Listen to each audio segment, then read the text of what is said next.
How's it, guys? Anton here from Adventure Africa. We're back at Kungwini, and again, as I said, we choose Kungwini all the time because we get a feel for what the vehicles can do compared to other vehicles in the industry. And again, today I've got Joe from Gemini 4x4. Joe, you've taken this thing for a quick Test drive. test. Initial thoughts? Very, very impressed. The finishing is excellent in there. The traction control works a charm. The cameras are astonishing. I don't know if you've seen it in low range, but you can actually see right through the car, or it seems like it. Well, let's talk specs quickly. So this is a 2-liter turbo petrol engine with 255 kilowatts, 650, what is it? 48. 48 newton meters of torque.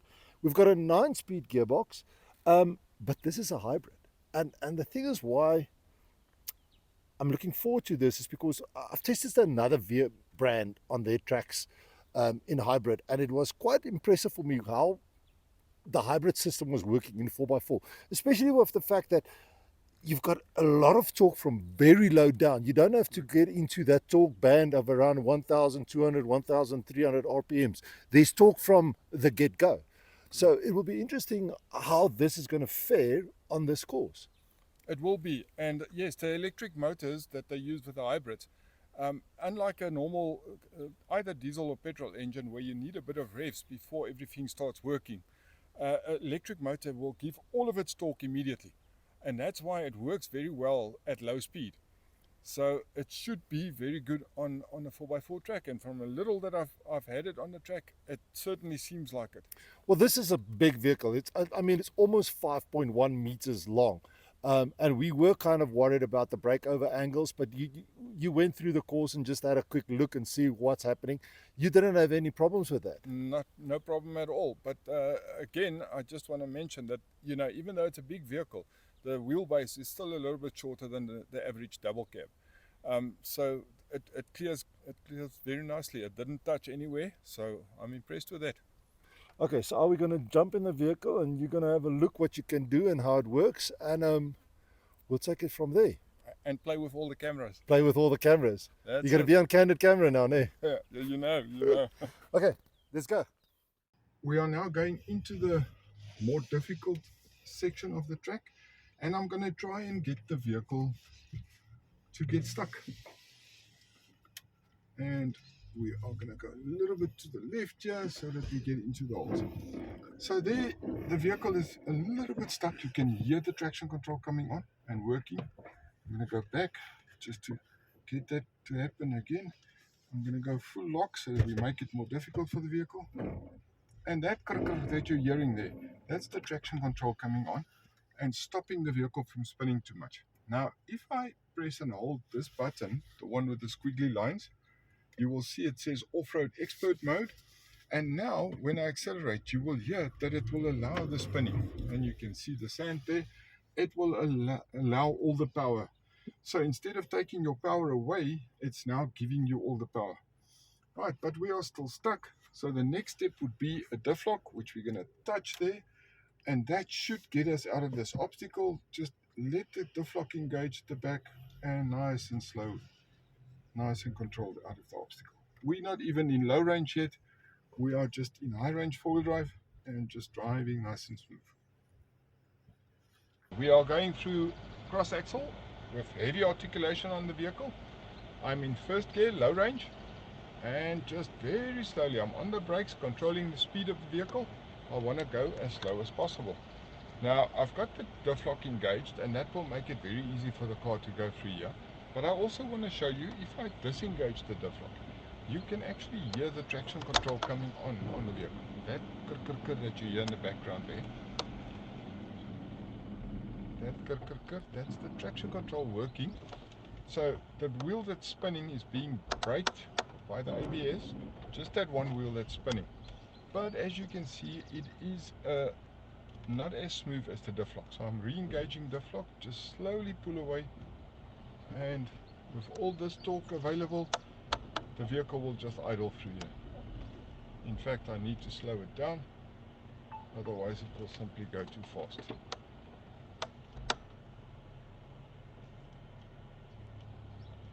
As I pointed out earlier, the cameras here, you can actually see right through the car. They will come up again in a moment. If you go too fast, they switch off.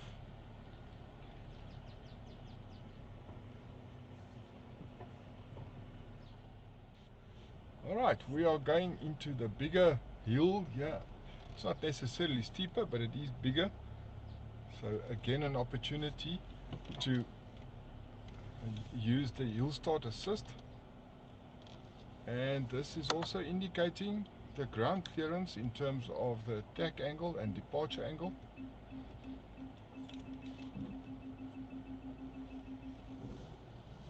And the PDC getting a heart attack there. So we are going up this hill. We are in first gear, low range. When you go up a hill like this with ruts, if the car moves a little bit, don't react to that. Just keep the steering wheel straight and a little bit of momentum and we go up. But just to show you how efficient this hill start assist is, I'm going to stop halfway up. Again, activating it by pushing a little bit harder on the brake pedal, then take your foot onto the accelerator and just pull away. No running back, no handbrake, calmly. And when you stop on a hill, always try to stop on top or slightly over. Okay, so we've tested it now and we went through the course. We've played a little bit in the mountain. And well, first of all, I just also want to introduce Liana, my partner in crime here at Adventure Africa. Liana, welcome to your first video. Thank you so much for bringing me along, Anton. I really enjoyed it. I hope this is the first of many. Okay, Liana, the reason why you're here is you drove this one on the launch on the road. What was your impressions? Well, I first actually got to drive it in April in China under very controlled circumstances. So I was very keen to drive it on launch here. It's actually a very impressive vehicle on the road, on the tar road. Very, very stable, very solid. Handling is good. The only thing that bugs me, but that is not just in GWM vehicles, is the interference from the driver systems and the safety systems. They tend to be a bit distracting. And then the vehicle also tells you that you are being distracted while it's the thing that is distracting you. But the comfort is next level. But that what you're talking about, that is a thing with all the Chinese brands that we've realized now. I mean, whether it's a Cherry, a GWM, a bike, all of them, they do the same thing. They're trying to control everything that you do while you're driving, and in the meantime, they're just distracting you. Yes, exactly that. And also something that I find a common problem with the Chinese product is the fuel consumption. Now recently someone said, a guy from one of the manufacturers said, yes, but you journalists have heavy feet. Okay, maybe we do, but if you drive this vehicle for an extended period and you're getting an average fuel consumption of 15 litres per 100, that is a bit rough. Other than that, I can't really fault it at all. Well, especially with this one that being a hybrid, you would think that you should be getting around, well, according to their figures, 8.5 litres per 100 k's, but we seem to not be able to be cracking it below 12 at this point. And I mean, even on the launch, it was running around 13 and a half, and we were doing basically not a lot of fast driving. It was easy driving. Yes. It just doesn't seem to want to give you good fuel consumption. But it's not just this one's problem. No, that's it's a most of the Chinese brands. Problem. Yes, I do believe that they say that once you've had your first service, the fuel consumption comes down considerably. I don't know. I can't comment on that. But yes, I mean, I drove here highway mostly, and you would expect your fuel consumption to come down. It didn't. So, and I don't have a particularly heavy foot, so I don't know. I have no explanation. I mean, you look like Miss Daisy, so you must be driving like Miss Daisy. I'm just about as old as Miss Daisy too. We went to primary school together, so yes, I don't drive fast. But Joe, so 4x4 wise, what do you think? I love it. There are systems in it that I really love. The cameras are phenomenal for off-roading. The traction control works brilliantly, very, very nice. It's got 2 diff locks, which I don't think this vehicle even needs. I didn't once use the diff lock when we were in the sand, so I didn't need that. The one thing, it's just a heads up for new owners is that the diff lock button is on the passenger side, and children sitting there might play with it, which might be a dangerous situation. So that would just be something to have a look at. And then, as you mentioned, the interference. When you go off-roading, you're getting close to obstacles, and you can switch the PDC off, but 5 minutes later it's back on again. So kind of annoying with the PDC coming on all the time. But apart from that, brilliantly off-road capable, and of course the amount of torque that you have here, you can pull the house along for holiday. So that works well off-road, as always. It will be interesting to see how this thing tows. I do believe it's got a towing capacity of 3.5 tons. We in South Africa never get to that. We probably get to about 2.5 most of the time. But it would be interesting to see what it does as a towing vehicle. I mean, hybrids, when I remember when the first hybrid came out here in South Africa, it was the Prius. You were not allowed to even tow anything with it. Correct. Now you've got this vehicle that pushes out over 600 Newton meters, over 250 kilowatts, and it should be brilliant towing. Correct, it should be. So yeah, that's maybe the next test. Put a trailer behind it. And see what it does. But Liana, this vehicle, this space is amazing. I mean, there's a hell of a lot of space in this vehicle. And I mean, you've got aircon in the rear, you've got aircon in the front, you've got heated and ventilated seats for both rear and back. It's a big, big vehicle. The bells and whistles are amazing. I mean, there's basically nothing else that you could want in a vehicle. But again, that's very Chinese. They tend to spec their vehicles very highly. This one, the interior, as you say, it is huge, especially for someone like you who's tall. I'm not particularly tall. I think that is a big bonus for you. For me, also, the seat adjustment makes it very easy to find comfortable and, well, what's the word that I'm looking for? A good driving position.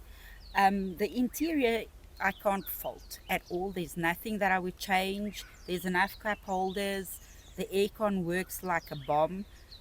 It's as close to perfect as you're going to get in a GWM, I think. And then you've got that huge infotainment screen that is really just brilliant.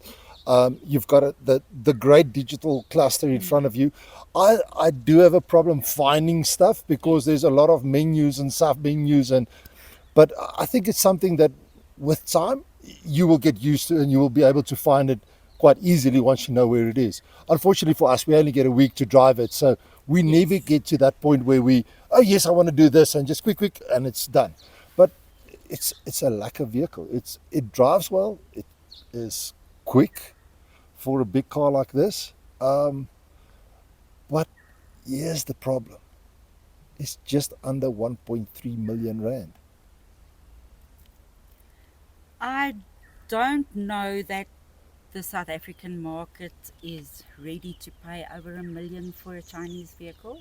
I think it's worth every cent.